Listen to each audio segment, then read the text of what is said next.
Bom, bem-vindos todos, boa tarde. Estamos iniciando mais uma reunião do Espaço Democrático, dos nossos consultores, recebendo a visita de alguns convidados de prazer, grande alegria. Hoje, o nosso tema que vai contar com a ajuda preciosa do Eduardo Jorge, que é uma análise da COP29, e eu pressuponho que, se eu talvez fale alguma coisa sobre as perspectivas para a COP30, que vai ser no Pará, imagino.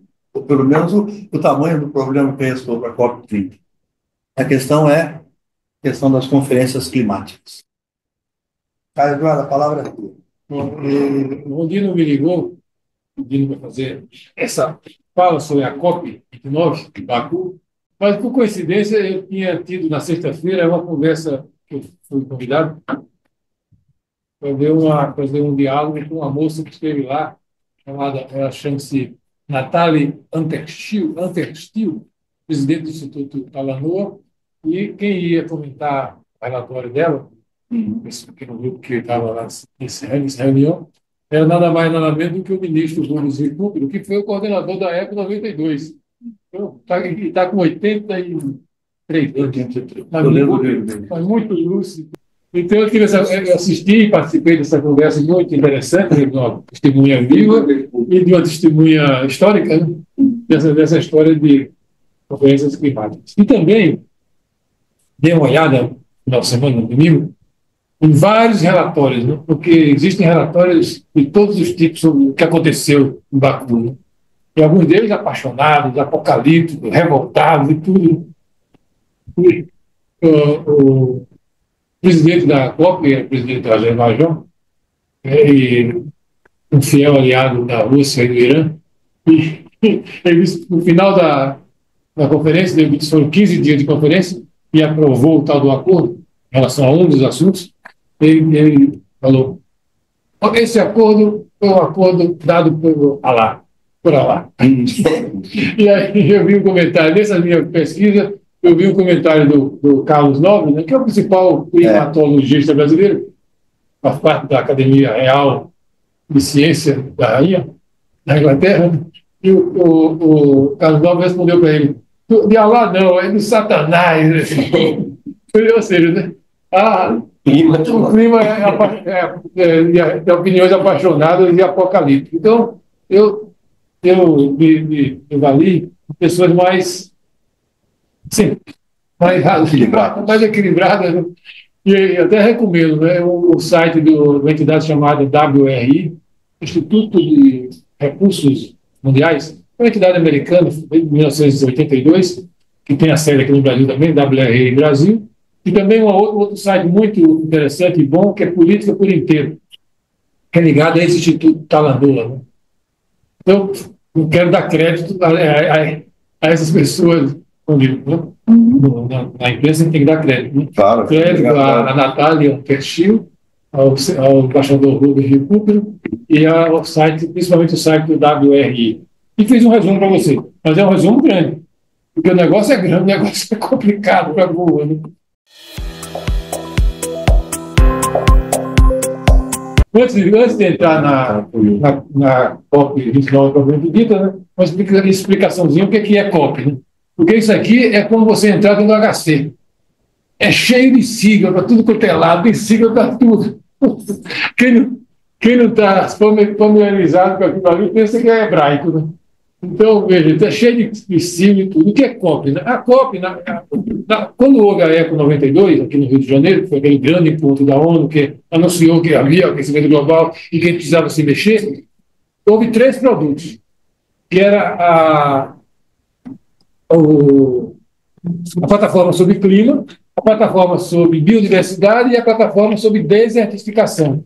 Cada um desses assuntos gerou uma plataforma de trabalho da ONU desde 92 até para cá. E cada um desses tem suas estruturas, seus fundos, seus patronos. E esses 3 assuntos, a ONU promove reuniões anuais de avaliação como é que estão as tarefas que nos foram dadas em 1992. A questão do clima, quando se fala COP29, Isso se chama Conferência das Partes. COP é Conferência das Partes. E quem são as partes? São os países. Então, as partes hoje são 197 países, mais quando a União Europeia contando como um. Então, é 196 mais a UE. Imagine, então, que a Conferência das Partes é uma assembleia né, com 197 países, que se reúne periodicamente, né, sob o guarda-chuva da ONU, para avaliar como estão as tarefas em relação a esses três assuntos: clima, biodiversidade e desertificação. Porque, inclusive, o clima, nós estamos na COP29, mas na biodiversidade, que tem menos prestígio, vamos dizer assim, entre aspas, né? Embora não seja tão... nós estamos na COP16. Né? Na biodiversidade, nós estamos na COP16, que foi essa agora em Cali, que se reuniu em Cali, na Colômbia. COP16. Por quê? Deve ter pulado de 2 em 2 anos. E na desertificação também nós estamos na COP16. Essa 16 vai se realizar agora em Riad, na Arábia Saudita, no dia 2 de dezembro. Então, no clima nós estamos na COP29, a biodiversidade na COP16 e a desertificação na COP16. E essa 16 vai ser agora em Riad. É só ontem. Ontem, né? Pois é. Então, vejam, né? Isso aí é uma coisa muito interessante, né? Porque é uma experiência de governança mundial. Né? Em questões muito complexas, e para um problema que é mundial, a ONU tem conseguido manter uma incrível frequência de congressos, né, de assembleias mundiais com assuntos desse. E o mais difícil, né, é que cada país desse, a China e Tuvalu, é um voto. É um voto. Então, você imagina você ter uma assembleia para discutir um assunto complexo como esse, né, com 196, mais a União Europeia, todos eles igualmente soberanos. Né? Então, realmente é um esforço de diplomacia que a ONU leva, né, e ajudado pela diplomacia de cada país, impressionante. Né? Eu acho que a humanidade nunca teve um esforço tão assim, constante, né, de gerar consensos mundiais como esse. Né? Realmente... Tem pessoas que dizem que não vale nada. Como não vale nada? Né? Resultados, eu vou citar algumas coisas importantes que foram feitas nesse esforço mundial. Então, agora, no caso da COP29, então, só rememorando algumas COPs do clima importantes e últimas. Em 2009, a COP de Copenhague era uma COP muito estratégica, mas que fracassou completamente, não chegou a acordo nenhum. Porque, na ocasião, os Estados Unidos não queriam participar. E foi na eleição do Barack Obama. O Barack Obama até foi lá, mas não tinha tomado posse ainda. Né? Então, ele não podia falar pelos Estados Unidos, e os Estados Unidos não queriam assinar. Então, a COP de Copenhague, em 2009, até nós fomos, a Prefeitura de São Paulo participou como representante no debate sobre municípios. São Paulo participou, com mais 5 cidades. Mas foi uma COP que foi uma grande frustração, porque os Estados Unidos não quis participar, então não teve acordo. Não adiantava nada os outros quererem acordo. Não teve. Depois, a outra COP muito importante foi a COP de Paris, em 2015, e finalmente, vários anos depois de Copenhague, chegou um acordo mínimo de como avançar nesse processo, e tem toda uma espécie de constituição de trabalho. Né? Artigo 1, 2, 3, 4, 5, 6, 7, que tem que... Esse acordo de Paris, então, foi um sucesso, em termos de assembleia. Né? Agora, a COP de Baku, que é de 29, e a nossa, que vai ser no ano que vem, em Belém, que é a COP 30. Então, é a primeira no Brasil, desde a época do... É a primeira. Nessa rodada, nunca houve uma COP aqui no Brasil, vai ser a primeira. Então, esse é um panorama para a gente entender essas siglas e esse roteiro. Né?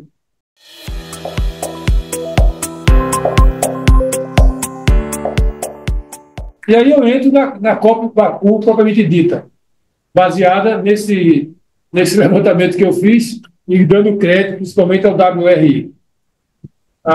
É preciso saber que para esses 15 dias de Baku, o ano inteirinho de 2004, né, foi trabalhado. Houve reuniões preparatórias, várias, organizadas pela ONU, durante todos os períodos, né, pré-Baku, vamos dizer assim, né, como vai haver em relação à COP30, né? Existe uma rota para chegar em Baku e uma rota para chegar em Belém, com várias etapas, com várias estações de metrô em discussão para poder facilitar o trabalho desses 15 dias da Assembleia dos 196 mais a União Europeia. Isso é coisa para diplomata da dó e pingo d'água, né? Bom, então, da COP de Baku, esses 15 dias, que é a esforço concentrado, eu listei aqui 7 resultados, entre aspas, que alguns resultados são não resultados, né? Mas que vale a pena citar para você ter uma dimensão da complexidade do esforço de discussão concentrada desse pessoal que estava lá, representando todos esses países. O primeiro tema é o financiamento climático, o segundo, o balanço global do Acordo de Paris, o terceiro são os planos climáticos nacionais, o quarto é o mercado de carbono, o quinto é a adaptação, o sexto são perdas e danos, e 7, iniciativas cooperativas. Essas as pautas principais.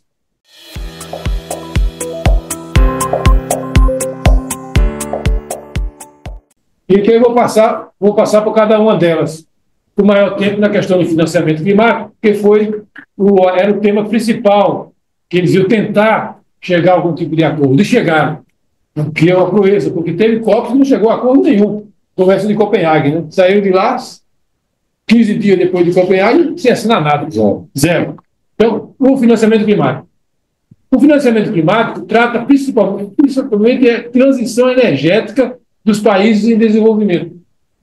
Como você ajudar os países em desenvolvimento e menos desenvolvidos, porque eles não chamam países pobres, eles chamam menos desenvolvidos e insulares. Isso é uma forma de chamar países pobres. Então, como ajudar os países menos desenvolvidos e os insulares, aquelas pequenas ilhas do Oceano Índico, fazer uma transição energética, coisa que os países desenvolvidos estão em melhor situação para fazer. Então, isso é a transição energética e o financiamento climático para fazer essa transição energética. A ECO 92, lá atrás, para vocês terem uma noção de como progrediu esses recursos para ajudar a transição energética dos países em desenvolvimento e menos desenvolvidos e insulares. A ECO 92, na ocasião, previu um recurso de 10 bilhões de dólares por ano para ajudar essa transição. Copenhague passou para 100 bilhões de dólares por ano. E agora, em Baku, o levantamento previsto do necessário é 1,3 trilhões por ano de dólares para fazer a transição no ritmo de chegar em 35 e 50 de acordo com o Acordo de Paris prevê. Que é chegar em 35 sem passar de 1,5 grau de aumento e chegar em 50 com zero emissão líquida de carbono.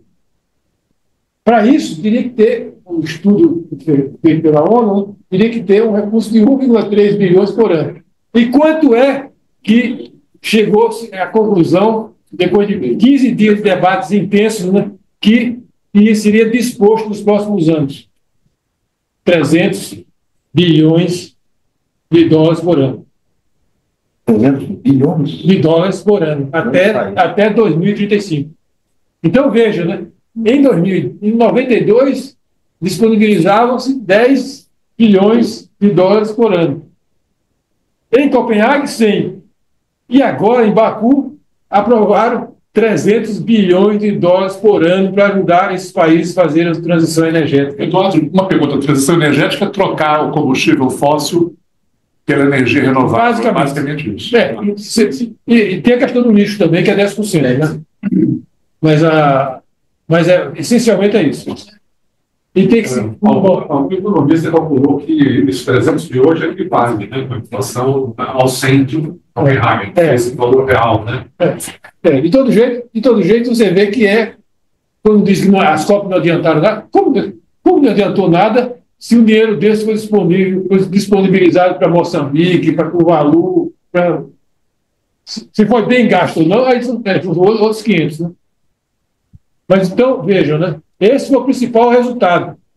E esse principal resultado foi, de certa forma, tirado meio a fósseis, com a ajuda de Allah, como presidente porque o presidente da Copa, que é o presidente do Azerbaijão, né, bateu o martelo sem deixar ninguém. Ele deixar no último dia, chegando na prorrogação, ele bateu o martelo nos 300 bi e estava aprovado. Democraticamente. Graças a Allah estava aprovado. E vem da onde esse dinheiro? Eu falo já. Então, veja. Então, é claro que alguns reclamaram, né? E quem reclamou com mais ênfase, solenidade e peso, né, foi a representante da Índia, que é um país de 1,5 bilhão quase de habitantes, né, que disse que queria falar, mas agora já está aprovado. Pode falar, mas já está aprovado, e ela fez um pronunciamento muito severo com o peso dos seus 1,3 bilhões de conterrâneos. E essa outra coisa interessante, né, que foi muito polêmico, né, é porque sempre, quase dogmaticamente, desde a Copenhague, antes da Copa de Copenhague, sempre se disse que esse dinheiro tinha que vir dos países historicamente responsáveis pelo aquecimento global, que são Reino Unido, Alemanha, a Rússia, Estados Unidos, etc. Né? Então, isso era quase um dogma, né? A transição tem que ser financiada pelos países que, historicamente, de 1850 para cá, causaram, em tese, né, o problema. E dessa vez, pela primeira vez, assim, e os países em desenvolvimento e os países menos desenvolvidos, que é uma forma de dizer que são pobres, não entravam com nenhum tostão.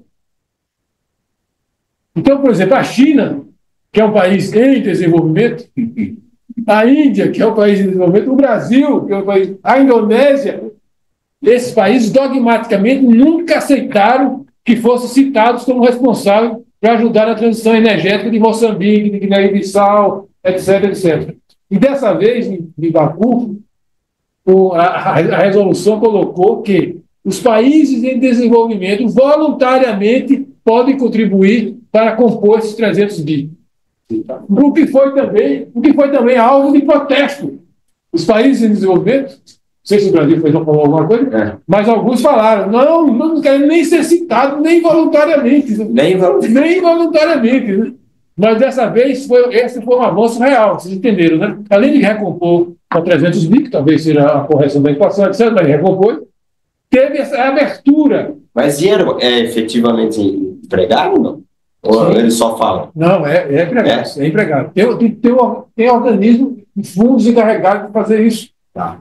É uma verdadeira coligação de fundos mundiais, né? Um guarda-chuva de fundos mundiais, que os países apresentam o projeto, são aprovados por aqueles fundos. Né? Tudo fiscalizado. Né? Então, veja, né? Essa é a principal resolução do encontro da COP. Esse acordo, né? A gente acha que veio acordo meio abençoado, né, por lá, que primeiro aumentou para 300, atualizou para 300 e abriu essa brecha, né, para a responsabilidade dos países em desenvolvimento. Países em desenvolvimento são quem? Somos nós. O Brasil, a Indonésia, a China, a Índia, etc. Né? Porque eu sempre achei isso, que era uma coisa muito incorreta, né? Que um país como o Brasil, por exemplo, ou como a China, mais ainda a China, né? Se você for colocar no histórico da China, do passado da China, inclusive da China decadente do colonialismo, né, e o atual, a China já é provavelmente a maior emissora da história do mundo todo. Né? E não ajuda nada. É como se fosse o seguinte, eu fico debaixo do guarda-chuva de Honduras. Debaixo do guarda-chuva tem o Brasil, debaixo do guarda-chuva de Honduras, a China debaixo do guarda-chuva de Moçambique, e assim por diante, né? E fica cobrando e apontando o dedo para a Alemanha, para o Reino Unido, para a Rússia, para os Estados Unidos, etc. Eu nunca achei isso certo. Né? Então, agora, essa é uma decisão importante, porque há uma brecha, né, nessa responsabilidade. É voluntária, mas para fazer uma obrigação moral. Moral, né? Porque agora eu posso compor os 300 bi. E o 1,3 trilhões? Como tudo nessas instituições, né, continua. E existe uma instituição chamada Rota de Baku para Belém, e vai continuar discutindo esse e outros assuntos, de como, em Belém, a gente pode avançar mais do que os 300 bi. em direção. Vamos continuar a discussão. Enfim. Bom, as prioridades do gasto é com os países menos desenvolvidos e países insulares, mas, em tese, os países em desenvolvimento como o nosso poderiam até pedir. Mas seria uma coisa. Não tem acontecido isso, porque eu acho que eles ficam com vergonha. Né? Posso colocar Bom, e terminando, né? Respondendo ele, né? Isso aqui tudo é administrado por fundos, vários fundos mundiais, que fazem uma espécie de guarda-chuva, e tem uma organização da ONU que consolida o que foi gasto por esses vários fundos e como foi gasto. Isso é a primeira e mais importante resolução de Baku. Sim. Tá. Não, minha dúvida é que você fala assim, o recurso é para ajudar os países pobres no desenvolvimento a fazer a transição. Mas, e aí a dúvida, eles ainda são os grandes poluidores ou disso deveria ser? Eles não são grandes poluidores, mas vão ser. Se não fizer, você imagina uma Nigéria. Mas e para os grandes, nada? Os grandes têm suas obrigações e metas. Tá. Essa aí não é assim. Ninguém vai ajudar a Holanda. Deixar claro. A Holanda é que tem que se virar. Né? Claro, tá certo. Tem dinheiro para isso. Tem dinheiro para isso. Então, isso aqui é para Moçambique, é para Guiné-Bissau, é para Tuvalu, é para Papua Nova Guiné, etc. E tem funcionado esse financiamento? Não, tem sido gasto, sim. Porque esses fundos são subfundos muito fiscalizados. Né? E é tudo auditado. Né? E há, inclusive, uma dificuldade, esses países mais pobres, preparar projetos que sejam aprováveis. Né? Porque não é dar o dinheiro. É projeto. Por isso que queremos fazer uma usina. Então pede dinheiro, mas... Por isso que existe uma força-tarefa, inclusive, para ajudar eles a fazer os projetos.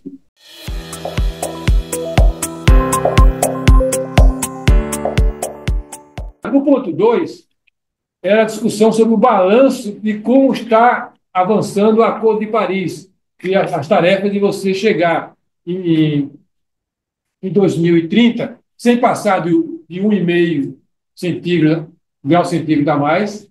O Acordo de Paris, em síntese, nós queremos chegar em 2030 em, no máximo, 1,5 grau centígrado a mais. E queremos chegar em 2050 com zero emissão líquida de carbono.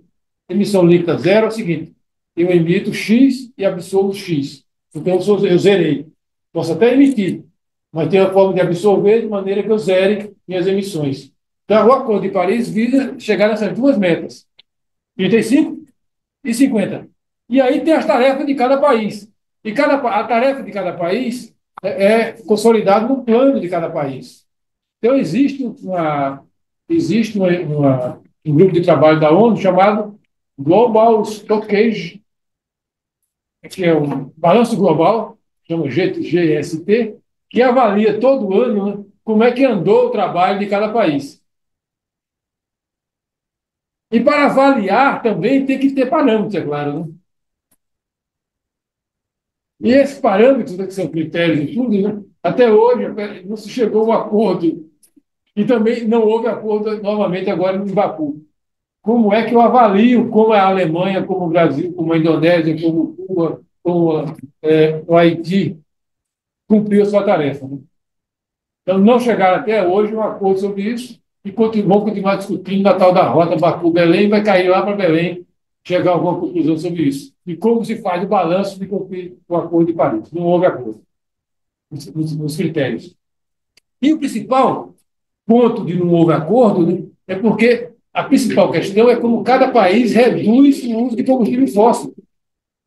E grande parte dos países não querem reduzir.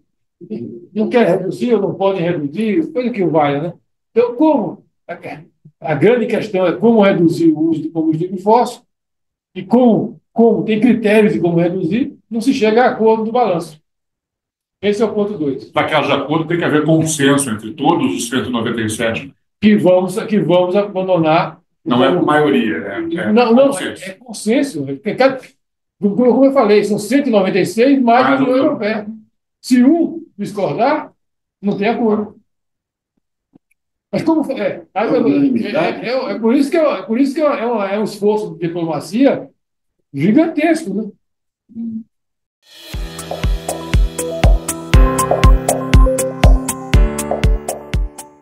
Bom, o terceiro ponto, né, era o chamado NDC, são os planos climáticos nacionais. Então, o Acordo de Paris diz que cada país tem que preparar um plano climático nacional de redução para chegar em 35, 50, etc.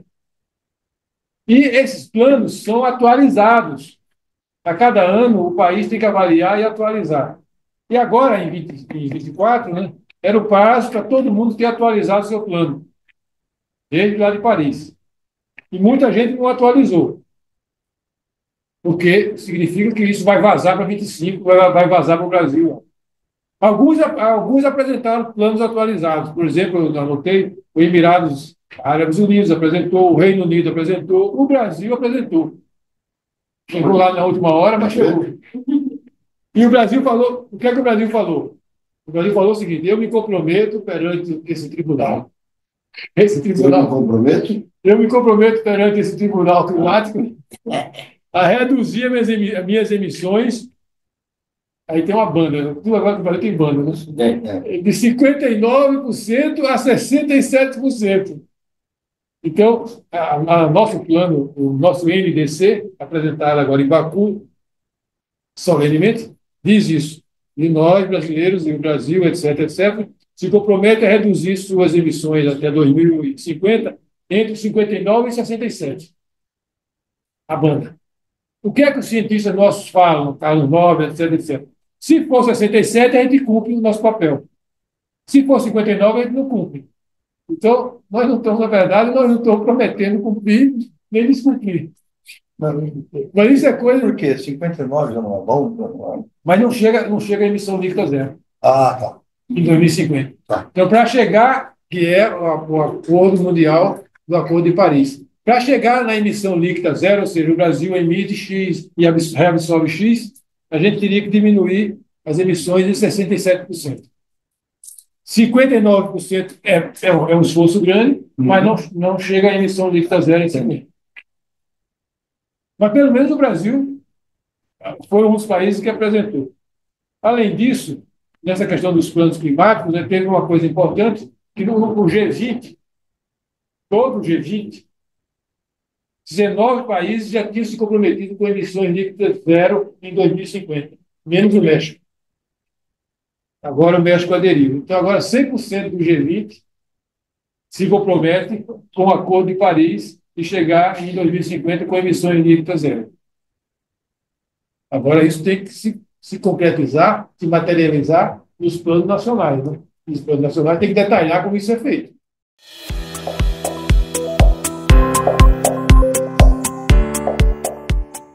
O item 4 é a discussão sobre o mercado de carbono. A questão do mercado de carbono, o nosso presidente do Azerbaijão aprovou logo na entrada, no introito. Também mandou ver e aprovou no primeiro dia da primeira sessão. O que deixou alguns inconformados também, claro. Né? Alguns, vamos dizer assim, cochilaram. Que chegaram atrasados, dormiram no ponto. Eu sei que ele aprovou a regulação do mercado de carbono mundial, que era uma coisa que estava pendente já, desde o Acordo de Paris, né? Aprovou logo no primeiro dia. Mas aprovou em termos de ONU, que sempre tem que fazer aquilo mais, tem que fazer aquilo outro. E aí, o que é que foi?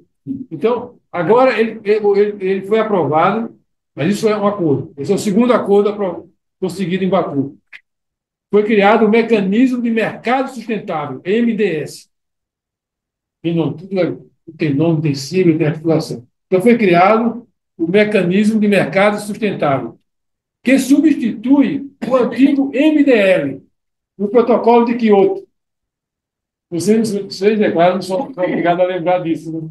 Mas a gente, nosso governo aqui da Prefeitura de São Paulo, em 2005, 2008, 2009, nós estávamos em vigor esse MDL, que era o Protocolo de Quioto, que era o seguinte: os países não historicamente comprometidos com a dívida histórica da crescimento global, ou seja, todos que não são esses superdesenvolvidos, né, podiam vender as suas diminuições de emissão de carbono para a Holanda, para a Suíça, para a Alemanha, para cumprir as antigas metas lá de trás do Protocolo de Quioto.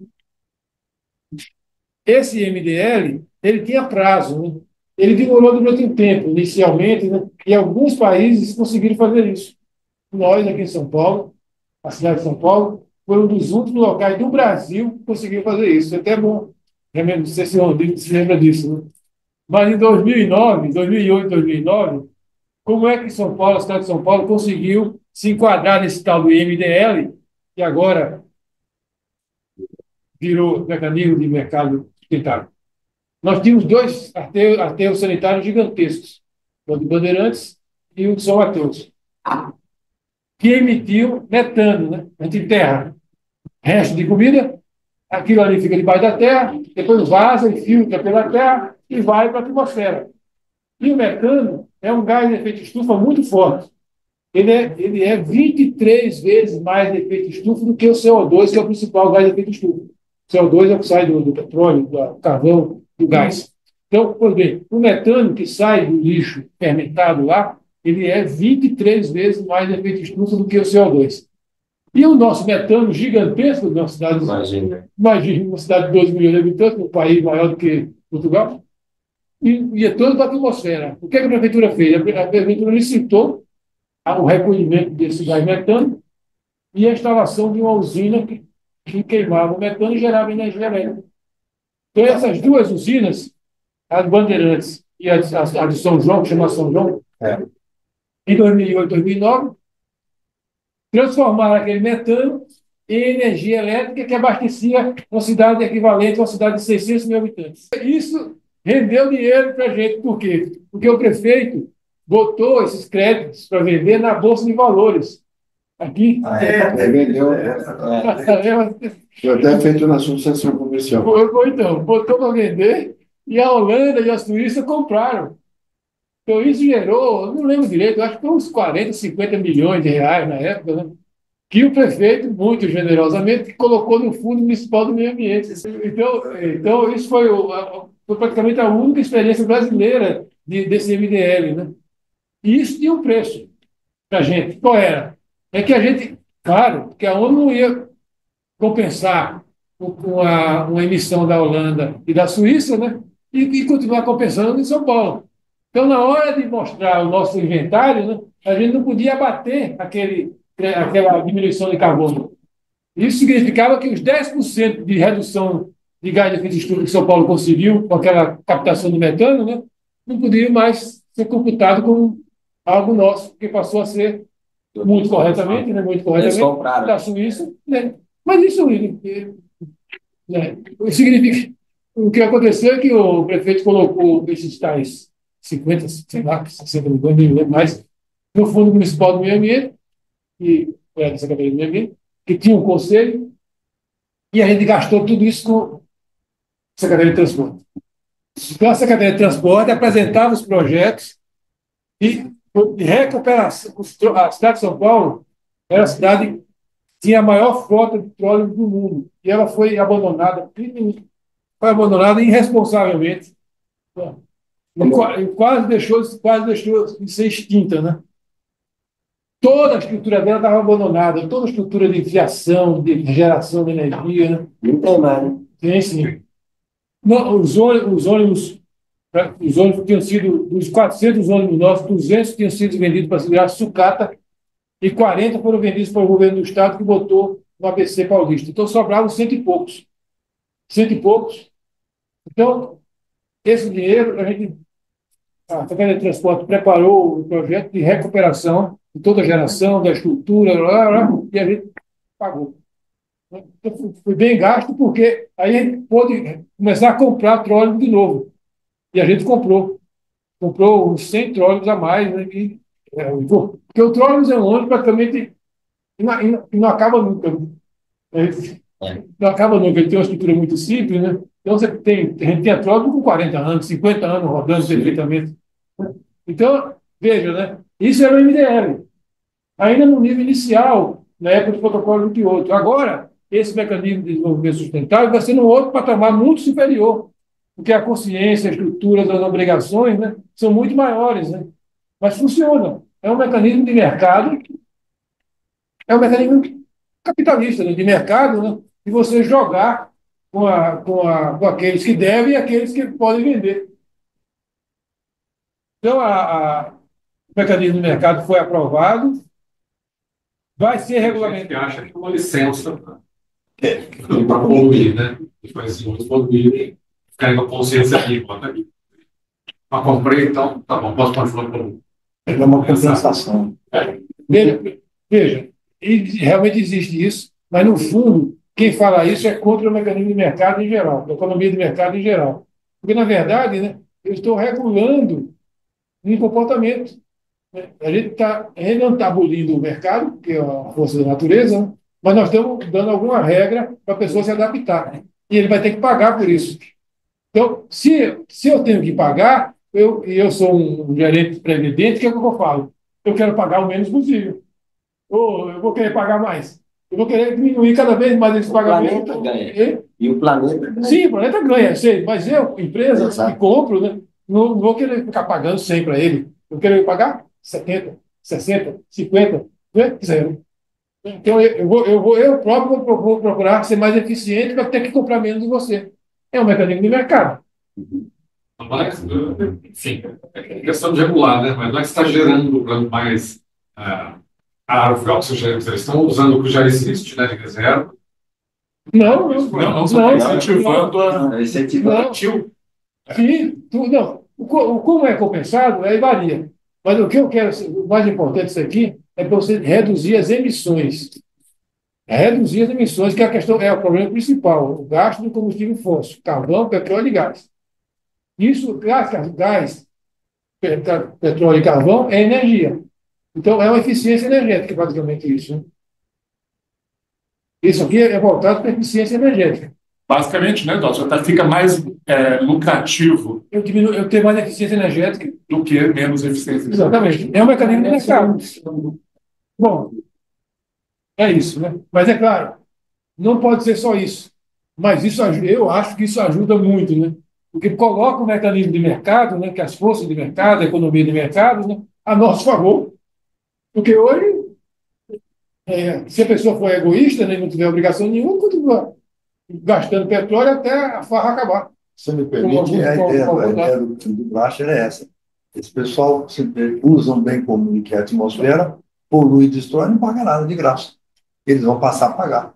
Isso, né? Agora, tudo isso, como eu digo aqui, tem uma série de regras e de parâmetros, né, para poder ser responsável e não ter fraude. Não ter... Então, tem um órgão de supervisão do mecanismo. Então, tem uma estrutura montada, né, com participação dos países, que é um órgão, uma estrutura, um órgão de supervisão do mecanismo. E o que é que esse órgão de supervisão do mecanismo vai fazer? Padrões. Padrão de remoção de carbono, padrão de como vai ser creditado e padrão para ter salvaguardas sociais e ambientais. A tal da transição justa, né, que se fala. Né? Então, tudo isso tem que ter padrão. Você tem que criar os padrões. E esses padrões ainda não existem. Né? Vão ser criados para entrar em vigor, o que empurra isso mais para frente. Mas as empresas mais previdentes já sabem agora que pode se planejar, que vai ter. Elas vão poder entrar nisso aí. Então, quem madruga, Deus ajuda, né? Então, agora eu tenho certeza que eu vou poder entrar nesse jogo e me planejar para isso, eu, grande empresa, né? Porque vai sair.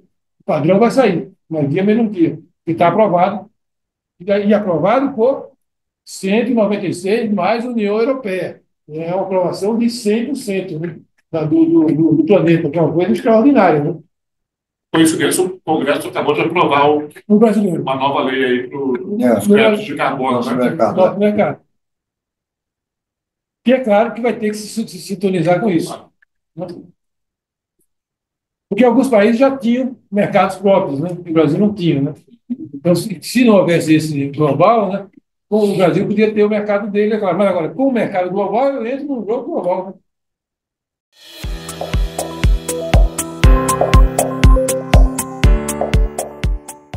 O quinto item é a questão da adaptação, que é a questão das sequelas, vamos dizer assim, do problema climático. Né? E o Acordo de Paris criou uma meta global de adaptação. tem até uma sigla, Global Goal Adaptation, GGA, com metas de adaptação e de apresentação de plano nacional de adaptação de cada país. Mas isso quase não andou. Quase nenhum país preparou ainda seus tais planos nacionais de adaptação. Eu acho que o Brasil também ainda não preparou. Né? O que é uma imprevidência, mas de todo jeito, né, a previsão do pessoal da ONU, né, é que esses planos têm que ser acompanhados, para não ter fraudes, para não ter desperdício, para ter uma governança, para ter transparência. E a previsão é que esse organismo que vai ser responsável pelo fundo que vai pagar e ajudar essa adaptação, eles estão preparando cerca de 100 indicadores. Vou repetir. A previsão é que tenha 100 indicadores para garantir governança e transparência e evitar fraudes pelo mundo afora nesse dinheiro que os outros países vão dar ao fundo de adaptação. Porque tem um fundo de adaptação só para adaptação. E esse fundo de adaptação, que tinha uma previsão de arrecadar, tem uma meta de arrecadar 300 milhões de dólares por ano, só arrecadou até agora 129 milhões de dólares. E a Alemanha, agora, em Baku, levou um cheque de 60 milhões de euros e deu para o fundo de adaptação. Já está cortado de 129 ou não? Não, mais. A mais. A Alemanha carimbou, deu um cheque de 100 milhões de euros. Então, isso é o item adaptação.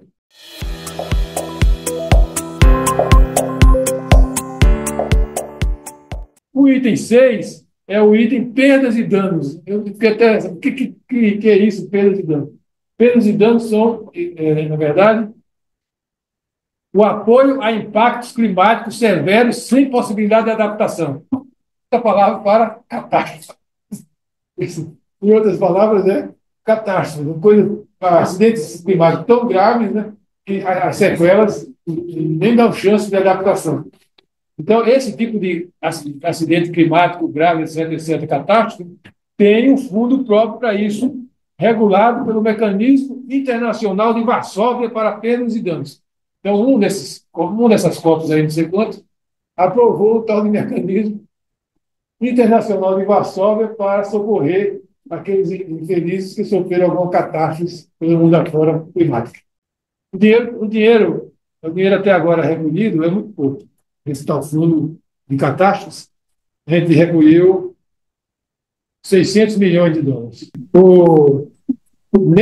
Em Baku, alguns países doaram simbolicamente um valor de 85 milhões de dólares. Foi a Austrália, a Áustria, o Luxemburgo, a Suécia, a Coreia do Sul e a Bélgica doaram mais 85 milhões de dólares para esse tal fundo de catástrofes.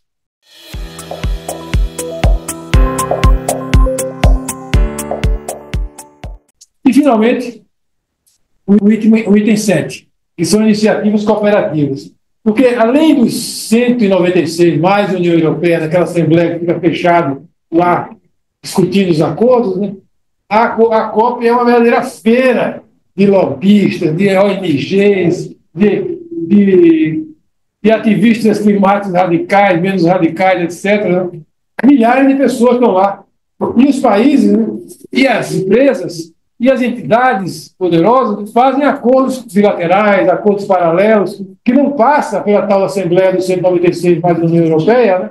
Mas chega a alguns acordos interessantes. Né? Eu anotei aqui o mais interessante desses acordos cooperativos paralelos, não oficiais, é a declaração de redução de metano proveniente dos resíduos orgânicos.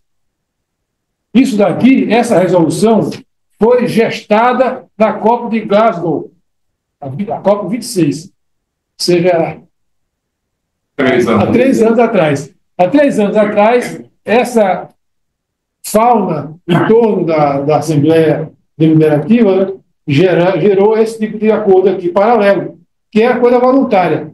E agora, em Baku, 100 países dos 196 mais da União Europeia já assinaram essa declaração voluntária de ter um plano de redução por metas, né, de metano proveniente de resíduos orgânicos. Coisa que a gente está discutindo aqui no estado de São Paulo.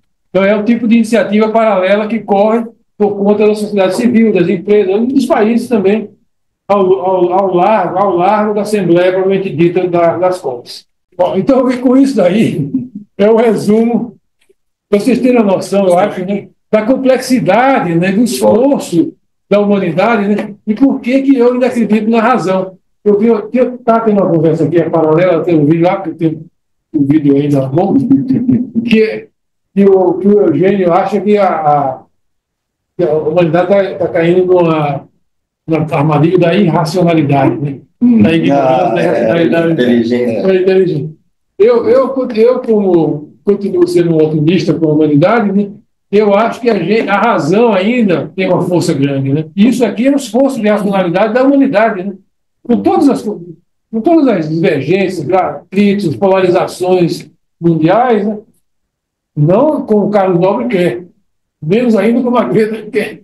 E a sua metralhadora giratória quer, né? Ah, menina, aquela. Então, mas eu acho que isso aqui Tem que cuidar da girafa. Mas isso aqui eu acho que é um ânimo, né, daqueles que acreditam na razão ainda da humanidade, né, que a gente pode reverter esse processo, não na velocidade, na extensão que poderia ser necessária, mas que a gente tem chance. Muito bom. Muito bom.